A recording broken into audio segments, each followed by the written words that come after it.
ಶ್ರೀ ಗಣಪತಿ ಶಾರದಾ ಗುರುಭ್ಯೋ ನಮಃ. ಗುರುಬ್ರಹ್ಮ ಗುರುರ್ವಿಷ್ಣು ಗುರುದೇವೋ ಮಹೇಶ್ವರ. ಗುರು ಸಾಕ್ಷಾತ್ ಪರಬ್ರಹ್ಮ ತಸ್ಮೈ ಶ್ರೀ ಗುರವೇ ನಮಃ. ಶ್ರೋತೃಗಳಿಗೆ ಶ್ರೀ ಸಚ್ಚಿದಾನಂದೇಂದ್ರ ಸರಸ್ವತಿ ಸ್ವಾಮಿಗಳವರು ನೀಡಿರುವ ಭಗವದ್ಗೀತೆ ಕುರಿತಾದ ಉಪನ್ಯಾಸ ಮಾಲಿಕೆಯಲ್ಲಿ ಧ್ಯಾನ ಯೋಗಕ್ಕೆ ಸಿದ್ಧತೆ ಎಂಬ 39ನೆಯ ಉಪನ್ಯಾಸಕ್ಕೆ ಸ್ವಾಗತ. ಅಧ್ಯಾತ್ಮ ಶಾಸ್ತ್ರದಲ್ಲಿ, ಅದರಲ್ಲಿಯೂ ಭಗವದ್ಗೀತೆಯಲ್ಲಿ ಕೆಳಗಿನ ಸಾಧನವನ್ನೇ ಮೇಲುಮಟ್ಟದ ಸಾಧನವೆಂಬಂತೆ ನಿರೂಪಿಸುವುದು ಒಂದು ಪದ್ಧತಿಯಿದೆ. ಇದಕ್ಕನುಗುಣವಾಗಿ ಪರಮಾರ್ಥವಾಗಿ ಯೋಗವೆನಿಸುವ ಜ್ಞಾನದ ಗುಣವನ್ನು ಕೊಟ್ಟು ಕರ್ಮಯೋಗವನ್ನೇ ಇದುವರೆಗೆ ಯೋಗವೆಂದು ಕರೆದು ನಿರೂಪಿಸಲಾಗಿದೆ. ದಕ್ಷಿಣ ದೇಶದಲ್ಲಿರುವ ಒಂದಾನೊಂದು ಸಣ್ಣ ಕ್ಷೇತ್ರವನ್ನು ಕಾಶಿಯ ಗುಣಸಾಮ್ಯದಿಂದ ಇದೇ ನಮ್ಮ ಕಾಶಿ ಎನ್ನುವುದಿಲ್ಲವೇ? ಹಾಗೆಯೇ ಇದು ಕಡಿಮೆಯದರಲ್ಲಿ ಹೆಚ್ಚಿನ ವಸ್ತುವಿನ ದೃಷ್ಟಿಯನ್ನು ಮಾಡುವುದು. ಶಾಲಗ್ರಾಮದಲ್ಲಿ ವಿಷ್ಣು ಭಾವನೆಯಂತೆ ಒಳ್ಳೆಯ ಫಲವನ್ನು ಕೊಡುತ್ತದೆ. ಕರ್ಮಯೋಗದಲ್ಲಿ ಕೂಡ ನಮ್ಮಲ್ಲಿ ಅನೇಕರಿಗೆ ಅಧಿಕಾರವಿರುವುದಿಲ್ಲ. ಏಕೆಂದರೆ ಕರ್ಮಯೋಗ ಎಂದರೇನು? ಶಾಸ್ತ್ರೋಕ್ತ ಕರ್ಮಗಳನ್ನು ಫಲದ ಆಸಕ್ತಿಯಿಲ್ಲದೆ, ಸಂಘವಿಲ್ಲದೆ ಪರಮೇಶ್ವರನಿಗೆಂದು ಮಾಡುವುದು. ನಮ್ಮಲ್ಲಿ ಎಷ್ಟೋ ಜನರು ವೇದಾಧ್ಯಯನವನ್ನು ಮಾಡಿರುತ್ತೇವೆ. ಎಷ್ಟು ಜನರು ವೇದೋಕ್ತವಾದ ಅಗ್ನಿಹೋತ್ರಾದಿಗಳನ್ನು ಮಾಡುತ್ತಿದ್ದೇವೆ. ಶಾಸ್ತ್ರೋಕ್ತ ಕರ್ಮವನ್ನು ಮಾಡುವುದೇ ದುಸ್ತರವಾಗುತ್ತಿರುವ ಈ ಕಾಲದಲ್ಲಿ ಅದನ್ನು ಈಶ್ವರಾರ್ಪಣ ಬುದ್ಧಿಯಿಂದ ಮಾಡುವ ಕರ್ಮಯೋಗವು ಎಷ್ಟು ಜನಕ್ಕೆ ತಾನೇ ದಕ್ಕೀತು? ಹೀಗಿದ್ದರೂ ನಾವು ಮಾಡುತ್ತಿರುವ ಕರ್ಮಗಳನ್ನೇ ಲೌಕಿಕ ಕರ್ಮಗಳೇ ಆದರೂ ಕೂಡ ಅದು ಪರಮೇಶ್ವರನ ಆರಾಧನೆ ಎಂದು ಮಾಡುವುದಕ್ಕೆ ಮೊದಲು ಮಾಡಿದರೆ, ಅದರಲ್ಲಿಯೇ ಅವು ಲೌಕಿಕ ಕರ್ಮಗಳೇ ಆಗಿದ್ದರೂ ಅದರಲ್ಲಿಯೇ ಕರ್ಮಯೋಗದ ಗುಣವು ಕಂಡುಬರುತ್ತದೆ. ಆದ್ದರಿಂದ ಅದು ಗೌಣ ದೃಷ್ಟಿಯಿಂದ ಕರ್ಮಯೋಗವಾಗುವುದು. ಇದಿಷ್ಟನ್ನು ನೆನಪಿಟ್ಟರೆ 6ನೆಯ ಅಧ್ಯಾಯದ 1ನೆಯ ಶ್ಲೋಕದ ಸರಿಯಾದ ಅರ್ಥವು ಯಾವುದೆಂಬುದು ನಮಗೆ ಸ್ಫುಟವಾಗುವುದು. ಅನಾಶ್ರಿತ ಕರ್ಮ ಫಲಂ ಕಾರ್ಯಂ ಕರ್ಮ ಕರೋತಿ ಯಃ ಸಸನ್ಯಾಸೀ ಚ ಯೋಗೀ ಚ ನ ನಿರಗ್ನಿರ್ನ ಚಾಕ್ರಿಯಃ. ಕರ್ಮ ಫಲವನ್ನು ಆಶ್ರಯಿಸದೆ ಯಾವಾತನು ಮಾಡಬೇಕಾದ ಕರ್ಮವನ್ನು ಮಾಡುತ್ತಿರುವನೋ ಅವನೇ ಸನ್ಯಾಸಿಯು, ಅವನೇ ಯೋಗಿಯು. ನಿರಗ್ನಿಯಾದವನು ಅಲ್ಲ, ಅಕ್ರಿಯನಾದವನು ಅಲ್ಲ ಎಂಬುದು ಶ್ಲೋಕದ ಅರ್ಥ. ಇಲ್ಲಿ ಮುಂದೆ ಧ್ಯಾನಯೋಗವನ್ನು ಹೇಳಬೇಕಾಗಿದೆ. ಅದಕ್ಕೆ ಮೊದಲು ಈವರೆಗೆ ಹೇಳಿರುವ ಕರ್ಮಯೋಗವನ್ನು ಹೊಗಳಿ ಅದಕ್ಕೂ ಧ್ಯಾನಯೋಗಕ್ಕೂ ಇರುವ ಸಂಬಂಧವನ್ನು ತಿಳಿಸುವುದಕ್ಕೆಂದು ಭಗವಂತನು ಈ ಮಾತನ್ನಾಡಿರುತ್ತಾನೆ. ಕರ್ಮಯೋಗಿಯನ್ನು ಸನ್ಯಾಸಿ, ಯೋಗಿ ಎಂದು ಇಲ್ಲಿ ಹೊಗಳಿರುವುದನ್ನು ಲಕ್ಷಿಸಬೇಕು. ಸನ್ಯಾಸಿ ಎಂದರೆ ಕರ್ಮಗಳನ್ನು ಬಿಟ್ಟವನು. ಯೋಗಿ ಎಂದರೆ ಚಿತ್ತ ಸಮಾಧಾನವನ್ನು ಧ್ಯಾನದಿಂದ ಪಡೆದುಕೊಳ್ಳುವವನು. ಈ ಎರಡು ಗುಣಗಳೂ ಇಲ್ಲದ ಕರ್ಮಯೋಗಿಯನ್ನು ಸನ್ಯಾಸಿ, ಯೋಗಿ ಎಂದು ಕರೆದದ್ದು ಹೇಗೆ? ಈ ಶಂಕೆ ಸಹಜವಾಗಿ ನಮ್ಮಲ್ಲಿ ತಲೆ ಎತ್ತುತ್ತದೆ. ಇದಕ್ಕೆ ಪರಿಹಾರವನ್ನು ಈ ಮೊದಲೇ ನಾವು ಸೂಚಿಸಿರುತ್ತೇವೆ. ನಾವು ಯಾವ ಕೆಲಸವನ್ನು ಮಾಡುತ್ತೇವೆ ಎಂಬುದು ನಮ್ಮ ಯೋಗ್ಯತಾ ನಿರ್ಣಯಕ್ಕೆ ಕಾರಣವಲ್ಲ, ಆದರೆ ಅದನ್ನು ನಾವು ಹೇಗೆ ಮಾಡುತ್ತೇವೆ ಎಂಬುದೇ ಕಾರಣವು. ಒಮ್ಮೆ ಒಬ್ಬ ನ್ಯಾಯಾಧಿಪತಿಯು ಒಬ್ಬ ವಕೀಲನು ಒಂದು ದಿನ ವಿರಾಮವಾಗಿ ಮಾತನಾಡುತ್ತಿದ್ದರಂತೆ. ಆಗ ಆ ವಕೀಲನು, ಸ್ವಾಮಿ, ತಮ್ಮಂಥವರೊಬ್ಬರನ್ನು ಕೆಲವು ವರ್ಷಗಳ ಹಿಂದೆ ನೋಡಿದ್ದೆ. ಅವರು ಆಗ ದೋಣು ಬಾರಿಸುತ್ತಿದ್ದರು ಎಂದನು. ವಾಸ್ತವದಲ್ಲಿ ತನಗೆ ನ್ಯಾಯಸ್ಥಾನದಲ್ಲಿ ಆಗಾಗ್ಗೆ ಆಗುತ್ತಿದ್ದ ಅಪಮಾನಕ್ಕೆ ಪ್ರತಿಯಾಗಿ ಸೇಡು ತೀರಿಸಿಕೊಳ್ಳುವೆನೆಂಬುದು ವಕೀಲನ ಮನೋಭಾವ. ಆದರೆ ಆ ನ್ಯಾಯಾಧಿಪತಿಯು ಹಿಂದೆ ಬಹಳ ಬಡವನಾಗಿದ್ದನು. ಆಗ ಅವನು ದೋಣು ಬಾರಿಸಿ ಜೀವನವನ್ನು ಮಾಡುತ್ತಿದ್ದನು. ಇದನ್ನು ಪರಾಮರ್ಶಿಸಿ ಮಾತನಾಡಿದರೆ ನ್ಯಾಯಾಧಿಪತಿಗೆ ಸ್ವಲ್ಪ ಮರ್ಮವನ್ನು ಚುಚ್ಚಿದಂತೆ ಆಗಬಹುದೆಂದು ವಕೀಲನ ಊಹೆ. ಆದರೆ ನ್ಯಾಯಾಧಿಪತಿಯ ಮನಸ್ಸು ಬೇರೆಯ ಜಾತಿಯದು. ಆತ ಹೇಳುತ್ತಾನೆ, ಹೌದು, ನಾನೇ ಆತನು. ಆಗ ನಾನು ದೋಣನ್ನು ಎಷ್ಟು ಚೆನ್ನಾಗಿ ಬಾರಿಸುತ್ತಿದ್ದೆ ನಮಗೆ ತಿಳಿಯದೆ ಜನರು ನಾನು ಬಾರಿಸುವುದನ್ನು ನೋಡುವುದಕ್ಕೆ ಗುಂಪು ಗುಂಪಾಗಿ ಸೇರುತ್ತಿದ್ದರು ಎಂದನು. ಪ್ರಕೃತದಲ್ಲಿ ಸನ್ಯಾಸವನ್ನು ಅವಲಂಬಿಸಿದ ಮಾತ್ರದಿಂದ ಹೆಚ್ಚಿನವನಾಗುವುದಿಲ್ಲ.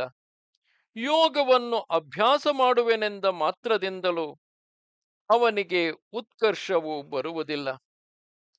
ಅಧಿಕಾರವಿಲ್ಲದವನು ಸನ್ಯಾಸಿಯೋ ಯೋಗಿಯೋ ಆಗುವುದಕ್ಕಿಂತ ಉತ್ತಮ ತರದ ಕರ್ಮಯೋಗಿಯಾಗುವುದೇ ಮೇಲು ಎಂಬ ಅಭಿಪ್ರಾಯವು ಮೇಲಿನ ಶ್ಲೋಕದಲ್ಲಿ ಅಡಗಿರುತ್ತದೆ. ಯಾವುದನ್ನು ಸನ್ಯಾಸವೆನ್ನುವರೋ ಅದು ಕರ್ಮಯೋಗವೆಂದೇ ತಿಳಿದಿರು. ಅದೇಕೆಂದರೆ ಸಂಕಲ್ಪವನ್ನು ಸನ್ಯಾಸ ಮಾಡದವನು ಯಾವನು ಯೋಗಿಯಾಗಲಾರನು. ಇಲ್ಲಿ ಕರ್ಮಯೋಗವನ್ನು ಯೋಗವೆಂದಿರುವುದು ಹೇಗೆ ಎಂದರೆ ಸಂಕಲ್ಪ ತ್ಯಾಗದಿಂದ. ಯಾವನು ಸಂಕಲ್ಪವನ್ನು ಮಾಡುತ್ತಾನೋ ಅವನಿಗೆ ಕಾಮ ಉಂಟಾಗುತ್ತದೆ. ಕಾಮದಿಂದ ಕರ್ಮವನ್ನು ಮಾಡಲೇಬೇಕಾಗುತ್ತದೆ. ಆದ್ದರಿಂದ ಸಂಕಲ್ಪ ತ್ಯಾಗವಿಲ್ಲದೆ, ಸಂಕಲ್ಪವನ್ನು ತ್ಯಜಿಸದೆ ಯಾವನು ಸನ್ಯಾಸಿ ಆಗಲಾರನು.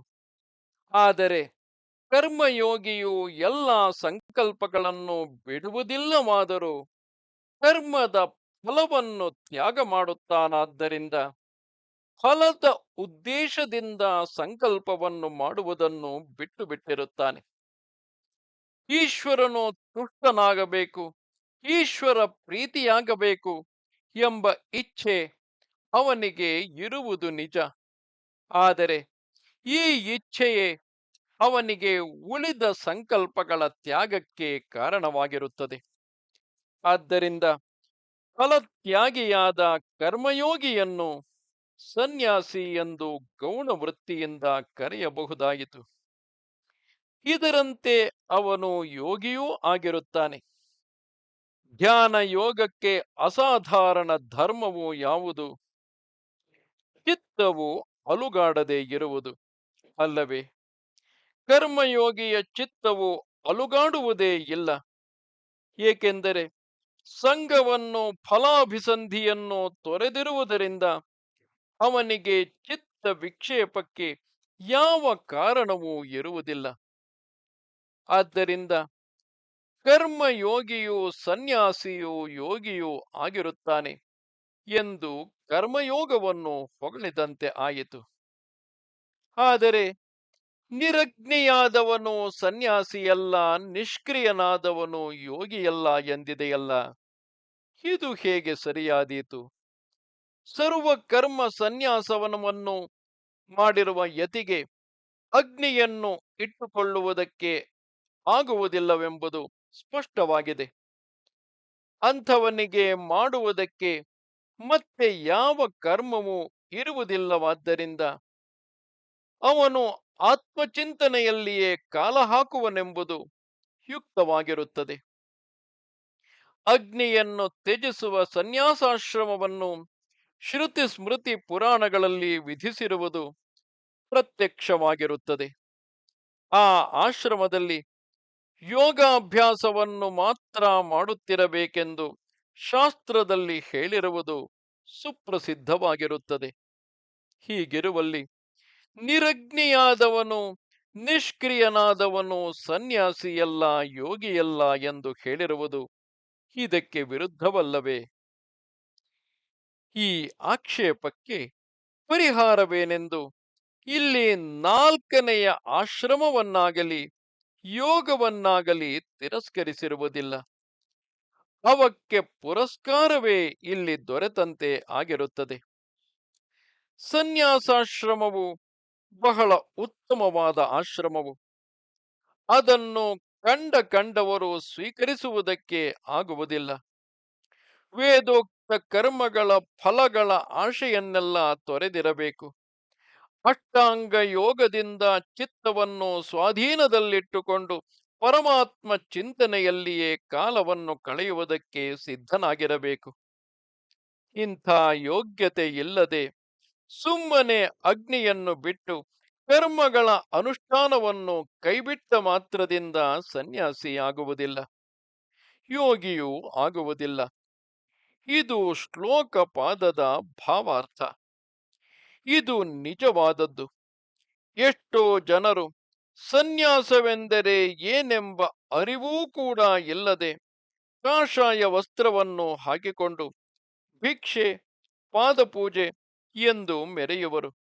ಕಾಷಾಯ ದಂಡವನ್ನು ಕಂಡ ಮಾತ್ರದಿಂದ ಕಾಷಾಯ ದಂಡವನ್ನು ಕಂಡ ಮಾತ್ರದಿಂದ ಯತಿಯನ್ನು ಪೂಜಿಸಬೇಕೆಂದು ಸ್ಮೃತಿವಾಕ್ಯವಿರುವುದೇನೋ ನಿಜ.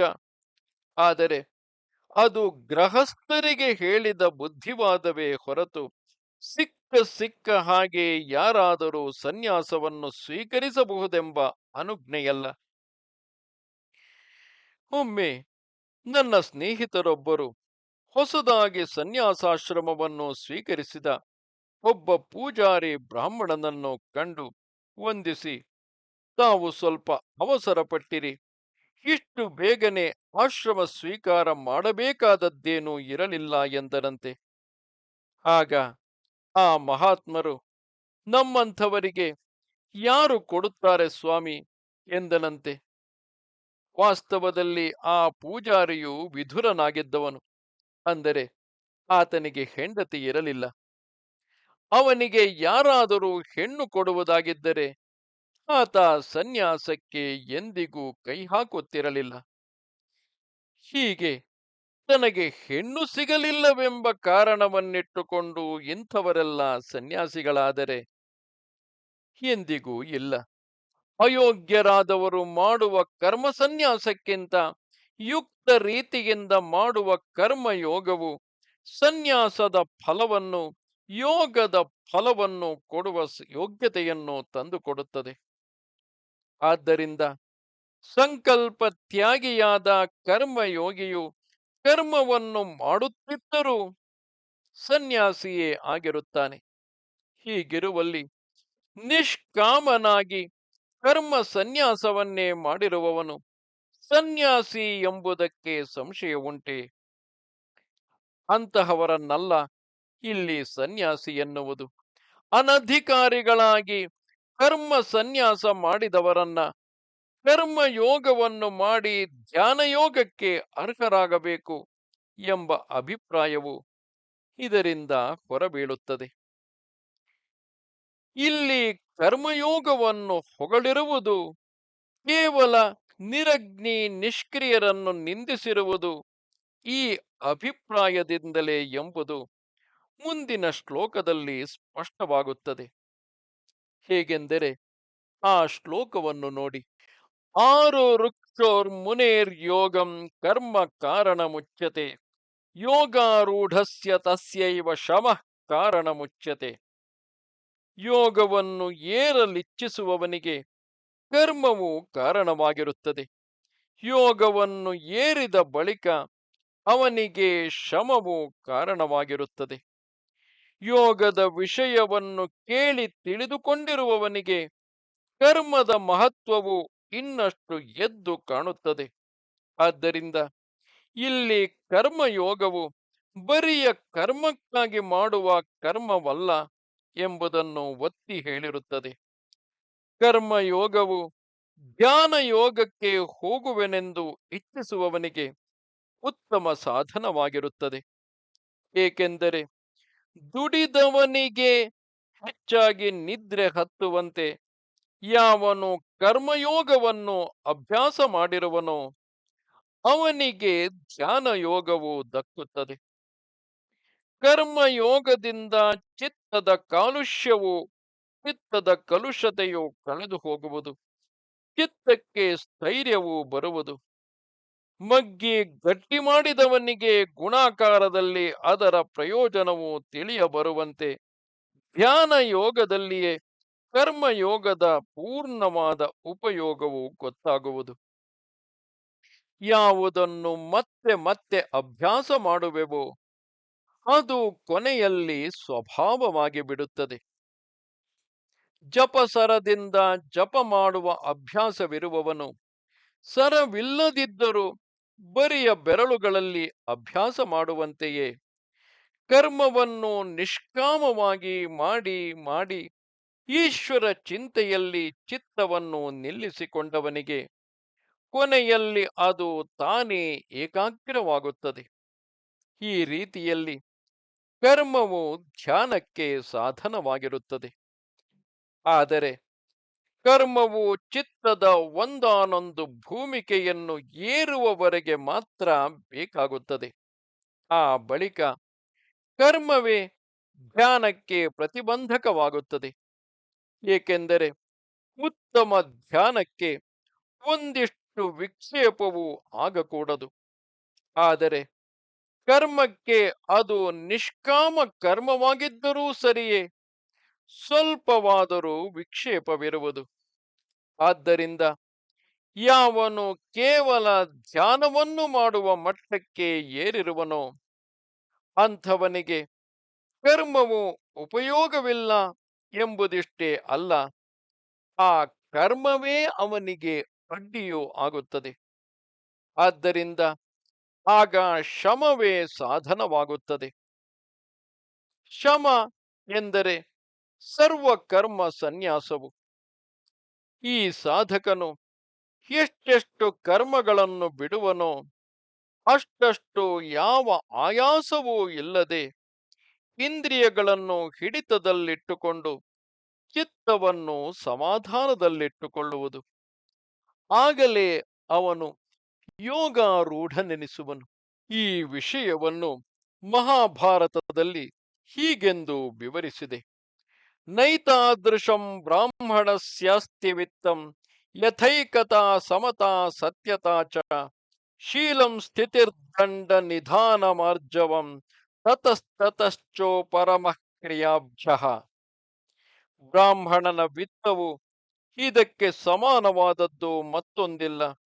ಅವನು ಒಂಟಿಯಾಗಿರಬೇಕು, ಮನಸ್ಸನ್ನು ಸಮತೆಯಲ್ಲಿಟ್ಟುಕೊಂಡಿರಬೇಕು, ಸತ್ಯವನ್ನೇ ನುಡಿಯುತ್ತಿರಬೇಕು, ಸದಾಚಾರ ರತನಾಗಿರಬೇಕು, ಸ್ಥಿರ ಚಿತ್ತನಾಗಿರಬೇಕು, ಯಾರೊಬ್ಬರಿಗೂ ಹಿಂಸೆಯನ್ನು ಮಾಡದೇ ಇರಬೇಕು, ಕರ್ಮಗಳನ್ನು ಆಗಿಂದಾಗ್ಗೆ ಬಿಡುತ್ತಲೇ ಇರಬೇಕು. ಸಾಮಾನ್ಯರಿಗೆ ಕರ್ಮವನ್ನು ಬಿಡುವುದು ಎಂದಿಗೂ ಸಾಧ್ಯವಿಲ್ಲ. ಧ್ಯಾನ ಯೋಗವನ್ನು ಅನುಷ್ಠಾನ ಮಾಡುವ ಅರ್ಹತೆಯನ್ನು ಪಡೆದುಕೊಂಡವರು ಮಾತ್ರ ಈ ಶಮವನ್ನು ಅನುಸರಿಸುವುದಕ್ಕೆ ಅರ್ಹರು. ಯಾವಾಗ ಯೋಗಾರೂಢನಾಗುತ್ತಾನೆ ಎಂದರೆ ಯಾವಾಗ ಇಂದ್ರಿಯಾರ್ಥಗಳಲ್ಲಾಗಲಿ ಅವುಗಳಿಗಾಗಿ ಮಾಡುವ ಕರ್ಮಗಳಲ್ಲಾಗಲಿ ಆಸಕ್ತಿಯು ಪೂರಾ ತಪ್ಪಿ ಹೋಗುವುದೋ, ಯಾವಾಗ ಎಲ್ಲ ಸಂಕಲ್ಪಗಳನ್ನು ಸಂಪೂರ್ಣವಾಗಿ ಸನ್ಯಾಸ ಮಾಡುವನೋ ಆಗ ಯೋಗಾರೂಢನೆನಿಸುತ್ತಾನೆ. ಆದ್ದರಿಂದ ವಿಷಯಾರ್ಥವಾಗಿ ಮಾಡುವ ಕಾಮ್ಯ ಕರ್ಮಗಳನ್ನು ಬಿಟ್ಟವನು ನಿತ್ಯ ಕರ್ಮಗಳನ್ನು ಮಾಡುವುದಕ್ಕೆ ಅರ್ಹನು. ನಿತ್ಯ ಕರ್ಮದಿಂದ ಆಗಬೇಕಾದ ಫಲವನ್ನೂ ಕೂಡ ಮೀರುವಂತೆ ಕರ್ಮಯೋಗವನ್ನು ಅನುಷ್ಠಾನ ಮಾಡಿ ಕೃತಾರ್ಥನಾದವನು ಧ್ಯಾನ ಯೋಗಕ್ಕೆ ಅರ್ಹನು. ಯಾವಾಗ ಸಾಧಕನು ಹೀಗೆ ಕ್ರಮವಾಗಿ ಯೋಗಾರೂಢನಾಗುವನೋ ಅವನು ತನ್ನನ್ನು ತಾನು ಉದ್ಧಾರ ಮಾಡಿಕೊಂಡಂತೆ ಆಗುತ್ತದೆ. ಇಲ್ಲಿ ಉದ್ಧಾರವೆಂದರೆ ಹಿಡಿದೆತ್ತುವುದು, ಅವಸಾಧನವೆಂದರೆ ಕೆಳಕ್ಕೆ ತಳ್ಳುವುದು. ಪ್ರತಿಯೊಬ್ಬ ಸಾಧಕನು ತನ್ನನ್ನು ತಾನೇ ಉದ್ಧರಿಸಬೇಕು, ತನ್ನನ್ನು ತಾನೇ ಕೆಡಹಬಾರದು. ಯಾವನು ತನ್ನನ್ನು ತಾನು ಉದ್ಧಾರ ಮಾಡಿಕೊಳ್ಳುವನೋ ಅವನು ತನಗೆ ತಾನೇ ಬಂಧುವೆನಿಸುತ್ತಾನೆ. ಯಾವನು ತನ್ನನ್ನು ತಾನೇ ಈ ಅಧ್ಯಾತ್ಮ ನಿಶ್ರೇಣಿಯಲ್ಲಿ ಕೆಳಕ್ಕೆ ತಳ್ಳಿಹಾಕಿ ಬಿಡುವನೋ, ಕೆಳಕ್ಕೆ ತಳ್ಳಿಹಾಕಿಕೊಳ್ಳುವನೋ ಅವನು ತನಗೆ ತಾನೇ ಶತ್ರುವೆನಿಸುತ್ತಾನೆ. ಮತ್ತೊಬ್ಬರು ನಮಗೆ ಉದ್ಧಾರಕರು ಇರುತ್ತಾರೆಂದು ನಿರೀಕ್ಷಿಸುತ್ತಾ ಕುಳಿತುಕೊಳ್ಳುವುದು ತಪ್ಪು. ನೀವು ಈಸೋಪನ ಕಥೆಯನ್ನು ಕೇಳಿರುತ್ತೀರಿ. ಗಾಡಿಯವನೊಬ್ಬನು ಕೆಸರಿನಲ್ಲಿ ಚಕ್ರವು ಹೂತುಕೊಳ್ಳಲು, ಸ್ವಾಮಿ, ನನ್ನೊಡೆಯ, ಈ ಗಾಡಿಯ ಚಕ್ರವನ್ನು ಮೇಲಕ್ಕೇಳುವಂತೆ ಮಾಡಪ್ಪ ಎಂದು ಕೂಗಿಕೊಂಡನಂತೆ. ಕೂಡಲೇ ದೇವರು ಒಬ್ಬ ದಾರಿಹೋಕನ ವೇಷದಲ್ಲಿ ಬಂದು, ಛೀ ಮುಠಾಳ, ಸುಮ್ಮನೆ ಕೂತುಕೊಂಡು ಬೇಡಿಕೊಂಡರೆ ದೇವರು ಅನುಗ್ರಹಿಸುವನೆ? ಹೆಗಲನ್ನು ಕೊಟ್ಟು ಗಾಲಿಯನ್ನು ಎತ್ತು, ಕೂಡಲೇ ಆತನ ದಯೆಯಿಂದ, ದೇವರ ದಯೆಯಿಂದ ಅದು ಮೇಲಕ್ಕೇಳುವುದು, ಏಳು ಎಂದು ಬುದ್ಧಿ ಹೇಳಿದನಂತೆ. ಹೀಗಿರುವುದರಿಂದ ನಮಗೆ ನಾವೇ ಬಂಧುವಾಗಬೇಕು, ನಮ್ಮನ್ನು ನಾವೇ ಉದ್ಧಾರ ಮಾಡಿಕೊಳ್ಳಬೇಕು. ನಮ್ಮ ಶರೀರೇಂದ್ರಿಯಗಳನ್ನು ಸ್ವಾಧೀನದಲ್ಲಿಟ್ಟುಕೊಂಡು ಧೈರ್ಯದಿಂದ ಕೂಡಿದ ಮನಸ್ಸಿನಿಂದ ಇದನ್ನು ಅಧ್ಯಾತ್ಮ ಚಿಂತನೆಗೆ ಸಜ್ಜುಗೊಳಿಸಿಕೊಳ್ಳಬೇಕು. ಧ್ಯಾನಕ್ಕೆ ಕುಳಿತರೆ ಈ ಮನಸ್ಸು ವಿಷಯ ವಾಸನೆಯಿಂದ ಹೊರಕ್ಕೆ ಎಳೆಯದಂತೆ ಮಾಡಿಕೊಳ್ಳಬೇಕು. ಇಂದ್ರಿಯಗಳು ಯಾವುವು ನಮ್ಮನ್ನು ವಿಷಯಗಳ ಕಡೆಗೆ ಜಗ್ಗದಂತೆ ಅವನ್ನು ಲಗಾಮು ಹಿಡಿದು ಹಿಂತಿರುಗಿಸಿದ ಕುದುರೆಗಳ ಹಾಗೆ ಹಿಂಜಗ್ಗಬೇಕು. ಈ ಕ್ರಮವನ್ನು ಪಾತಂಜಲ ಯೋಗದಲ್ಲಿ ಪ್ರತ್ಯಾಹಾರವೆಂದು ಕರೆದಿರುತ್ತಾರೆ. ಯಾವನು ಇಂದ್ರಿಯಗಳನ್ನು ಹರಿಯ ಬಿಟ್ಟಿರುವನೋ, ಯಾವನ ಮನಸ್ಸು ಇಂದ್ರಿಯಗಳು ತೋರಿದ ಕಡೆಯಲ್ಲಿ ಜೋಲು ಬೀಳುತ್ತಿರುವುದೋ ಅವನ ಗತಿಯನ್ನು ಏನೆಂದು ಹೇಳಬೇಕು?